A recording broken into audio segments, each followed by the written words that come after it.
Hello everybody, welcome to Afterlife Topics and Metaphysics, where we talk about complex supernatural types of subjects. And this evening we are reporting from the slopes of the great Acropolis of Athens. This is the beginning of all Western civilization and democracy. It all began up there in the Acropolis. And even 2,500 years later, this place is still one of the most popular destinations in the world, although still needs some repairs. Definitely it's seen its share of difficult times, sieges and wars and destruction by fires and all of these types of things, but still it stands and it's a monument to human intellectuality, because really it was up there in the Acropolis that elements of existential thought began to manifest, where people began debating philosophy and the nature of the universe. And that's what we do on this channel. And on this video I want to talk a little bit about some things on my mind lately about consciousness studies, on ideas that circulate in the consciousness studies community, and sometimes how delving too deep into these topics not always so beneficial to us. They can be in some ways, but it's also possible to push things too far, which is where the topic of solipsism comes into play. And but before we jump into this, if you like these kinds of long-form podcast-style videos, sometimes reporting from exotic locations as I travel the world out of a small backpack, then I encourage you to go down and hit that subscribe button as well as the notification bell to help keep this show going. So to continue, so there's a very popular idea that circulates around called simulation theory. And simulation theory is essentially that reality is an illusion, as Taoists and Buddhists and people have said for millennia. But they take the concept quite literally, sometimes even postulating that it's a simulation by a higher, more advanced entity, possibly extraterrestrials even.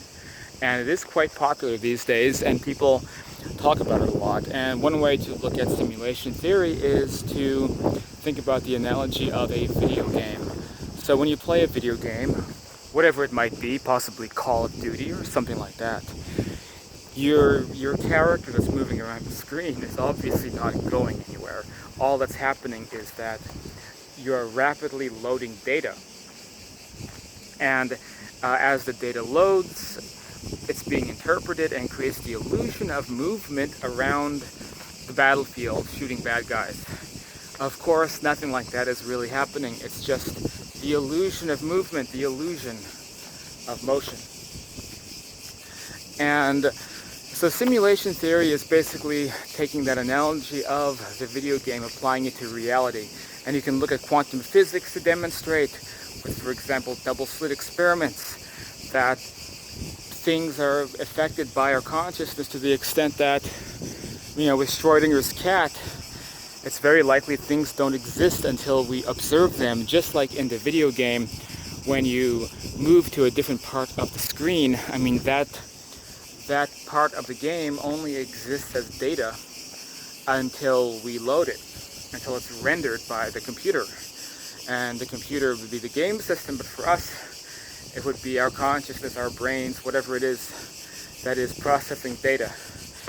And people take this stuff very seriously, and you know what? I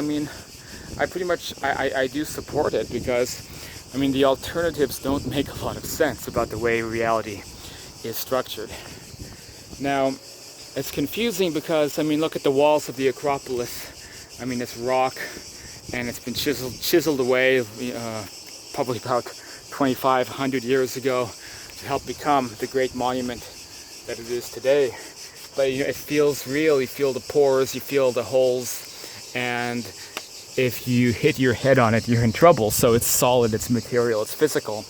But the idea behind the concept that all consciousness, or rather all reality, exists first in the mind is that it's still just a program. It's still just data that's being loaded and interpreted, and if there is nothing conscious to observe any of this, then it's not really there, right? And I'm okay with these ideas, even though I would say it's not completely provable. We may not know the real way things are. We may not fully understand all of these concepts, and maybe it's not a good idea to pretend to fully understand them. But what I will say is that there is a way that consciousness studies can go too far and can go down what, in my opinion, can be a pretty dark path. And that path is known as solipsism. Solipsism is when you take these principles a step further, and then you begin saying, well, we're approaching the northern slope of the Acropolis right now, by the way. There's a Greek flag up there. But solipsism is when you take the concepts a step further, and you begin to say that not only is material reality an illusion that is rendered by consciousness, but here's the difference: other people are too. So a solipsist, a true solipsist, believes they are the only one who exists, or they may believe that they exist in a kind of fractal of the universe that is isolated from all other universes, and that during their personal existence nobody else is real. And I hate to say it, but even Tom Campbell sometimes goes down that path. And even though it's not directly stated, in my opinion, it's quite implied by Tom, especially when he talks about how our deceased loved ones that we meet during spiritual experiences are kind of like simulated people. And that's, something that has stirred a lot of controversy, and it's definitely something I wholeheartedly disagree with. So without going too long in this video, let me just illustrate why solipsism is wrong, why it's an incorrect philosophy. When you have higher consciousness experiences in higher realms, higher planes, or when you have abilities as an intuitive empath, which I consider myself to be, then you can feel the consciousness of other people. When you have experiences on higher planes, NDEs or OBEs, then you can find that your consciousness is connected to everybody else's consciousness. You'll find that we are all united together, and you can experience the consciousness and the existences of other people and be part of them before returning to your own spectrum of reality. You can find that people are not illusions. We are all real. We are bound by energies that we call love, and that is the essence of existence, are each other, and that we are not illusions, that we have free will and sovereignty, and we are sovereign souls. And anybody who is empathic would scoff at the idea of solipsism. And also, let's face it, solipsists are so difficult to debate with because they don't even think you really exist. So how do you win that argument? So I can probably talk more about this in the future, but I gotta wrap the video up because I'm almost out of space on my camera. But you are watching Afterlife Topics and Metaphysics, and you can get involved. Head to the Patreon page, patreon.com/Afterlife Topics.